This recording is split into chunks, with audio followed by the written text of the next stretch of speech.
मैंने एक क्लिप निकाला ज़िया भाई के साथ एसएनएल था हमारा, बात उसमें हो रही थी बेशरम मीडिया टॉपिक था। उसमें हमने बात की कि यार ठीक है मीडिया तो बेशरम है लेकिन पेरेंट्स का रोल भी बड़ा एक वो मशकूक होता जा रहा है, स्पेशली फादर्स का। मैंने उसमें यही बात की, फिर मैंने उसका एक क्लिप निकाला। उस क्लिप में था जी कि मैंने अपनी ज़िंदगी में, क्योंकि मैं एक टीचर हूँ, पेरेंट्स टीचर मीटिंग होती है, उसमें पेरेंट्स आते हैं हमसे मिलने के लिए। मैंने आज तक वो बच्चा जिसका बाप इन्वॉल्व है ना, उसके साथ इन्वॉल्व से क्या मुराद है, टेबल टेनिस खेलता है, स्क्वाश खेलता है, बच्चे को फिराता है, ठीक है, कन्वर्सेशन करता है बच्चे के साथ, उस बच्चे को मैंने नाकाम होते नहीं देखा। जो बच्चे का बाप मेनली इन्वॉल्व, जिसके उसका स्ट्रॉन्ग टाइज है। हाँ स्ट्रॉन्ग टाइज है, माँ तो होती ही है, वो तो डाउट ही उसमें कोई नहीं, लेकिन बाप भी जिसका इन्वॉल्व है। इस क्लिप पे मर्दों का इतना रिएक्शन आया, इतना माइंड किया उन्होंने, नीचे मुझे बैश किया 2-3 मर्दों ने। उन्होंने कहा जी कि सहाबा 4-4 महीने जिहाद पे जाते थे, क्या बातें कर रहे हैं, मर्द का काम ही घर के बाहर है, मर्द जो है वो हर वक्त घर बैठा रहे। मैंने कहा मैंने कब बात की हर वक्त घर बैठा अच्छा, रहे? मैं एक ना इतनी सी बात पे गुस्सा चढ़ने की क्या जरूरत है? मैं इसमें बात बताता हूँ। एक तो ना हम लोग दीन को ना अपने मतलब के लिए इस्तेमाल करते हैं। एक बंदा है जिसने कभी ज़िंदगी में नमाज भी नहीं पढ़ी होगी, एक बंदा है जिसने कभी ज़िंदगी के अंदर कोई सूरज रोज़ा भी ना रखा हो, जब उसके ऊपर बात आती है तो फ़ौरन सहाबा इकराम और असलाफ की मिसालें देता है। ओ भाई पहले उतना तकवा कर लो, इतना ईमान कर लो। अगर इतना ईमान और इतना तकवा हो जाए ना, तुम्हारे हालात वैसे ही ज़िंदगी के सवर जाए सारे। देखें, एक हमने रुख जो है वो डिस्कस किया, और मैं अब दूसरे पॉइंट के ऊपर आता हूँ। आजकल हमारे जो मामलात हैं उसकी ख़राबी की बहुत ज़्यादा वजह ये है कि जो सास है वो बहू को दुश्मन समझती है और बहू भी सास को दुश्मन समझती है थ्रू मीडिया, थ्रू इन्वायरमेंट। एक पहले से क्रिएट हुई हुई है। आधे से ज़्यादा जोक्स जो हैं वो सास बहू, मर्द और औरत के, मियाँ बीवी के ऊपर बनते हैं आज भी। तो एक बड़े एक प्लान तरीके से ये गैप क्रिएट किया जा रहा है जो कि फुलफिल नहीं हो सकेगा इतनी आराम से। मामला ये है कि सास ससुर जो है वो बहू की रिस्पेक्ट नहीं करते, वाइस फिरसा सास ससुर जो है दामाद की रिस्पेक्ट नहीं करते, साला सालियाँ जो हैं वो कीना रखते हैं, अपने दामाद के साथ बुग़्ज़ रखते हैं। ये हमारी रवायत ही नहीं थी। आप दुनिया के साथ जो है वो आपका रवैया ठीक है, अपने जिनके साथ आपके इतने करीब के ताल्लुकात हैं उनके साथ आपकी जो है वो बुग़्ज़ है, हसद है, कीने हैं, ये तो हमारा इस्लाम नहीं सिखाता।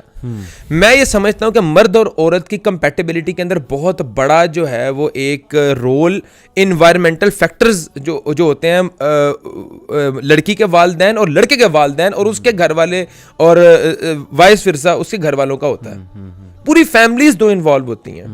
और किसी भी मामले के अंदर जब एक ये टाई टूटता है, खुदा ना खास्ता अगर इस तरह की सूरत हाल बनती हैं, उसके अंदर आप एक और चीज़ बड़ी ऑब्जर्व कीजिएगा, फैमिलीज का बहुत बड़ा किरदार होता है, बहुत बड़ा किरदार होता है। फैमिलीज ड्यू रिस्पेक्ट नहीं देती, नहीं देती ड्यू रिस्पेक्ट। बहुत जो है वो मोहब्बत होती है पहले फैमिलीज की आपस में, जब रिश्ते हो जाएं तो एक वैसे ही ना एक वही बात है, एक टसल से चल जाती है। छोटी छोटी बात पे माइंड, छोटी छोटी बातों को बड़ा इशू बनाना, उसने मुझे पूछा नहीं, मैं ये कह रहा हूँ छोटी छोटी बातों को बहुत बड़ा इशू बनाना, उस पर लड़ना, उस पर ताने कसना। फिर एक जो सबसे बड़ा आजकल जो एक मैं ये समझता हूँ कि फितना है, वो व्हाट्सएप का फितना है, फेसबुक का फितना है।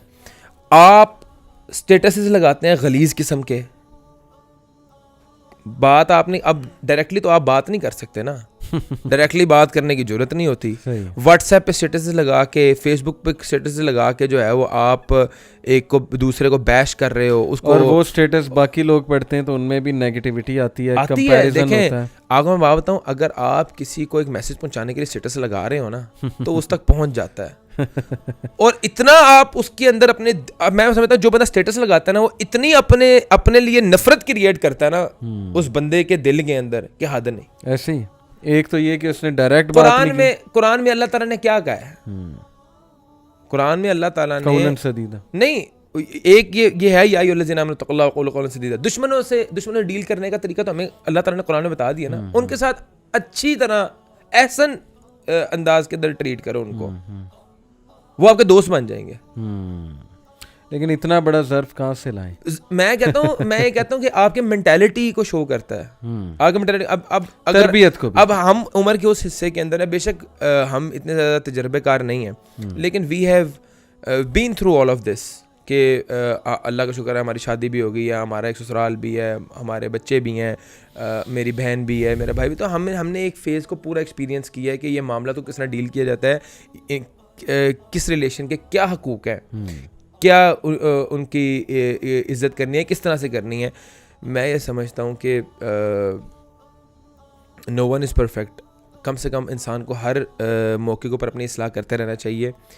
आपने अगर अच्छी ज़िंदगी गुजारनी है तो आपको अपने इन लॉज की रिस्पेक्ट करनी चाहिए, तभी वो आपको रिस्पेक्ट करेंगे। मसला कहाँ आ रहा है? ये सारी बातें, ये रूल्स सबको पता है, इन लॉज की रिस्पेक्ट, बीवी के साथ अच्छा, ये उसके राइट्स हैं।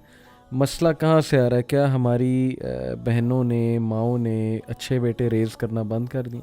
मैं समझ रहा हूँ कि मसला आ रहा है अना का, ईगो वो अना का। कहाँ से आ रही? अना आ रही है मुआशरे से, इन्वायरमेंटल फैक्टर्स। अच्छा। शादी जब आप इस कंसेप्ट से करते हैं ना, और आपको पहले बताया जाता है कि मैं जो है वो अपने लिए हम कोई और चीज़ पसंद कर रहे हैं, किसी के लिए हम कोई और चीज़ पसंद कर रहे हैं, हम कह रहे हैं हमारी बेटियां या हमारी बहनें किसी के घर जाएं तो वो महारानी बन के रहें, और जब हम किसी की ला रहे हैं तो उसको नौकरानी बना के रखना चाह रहे हैं।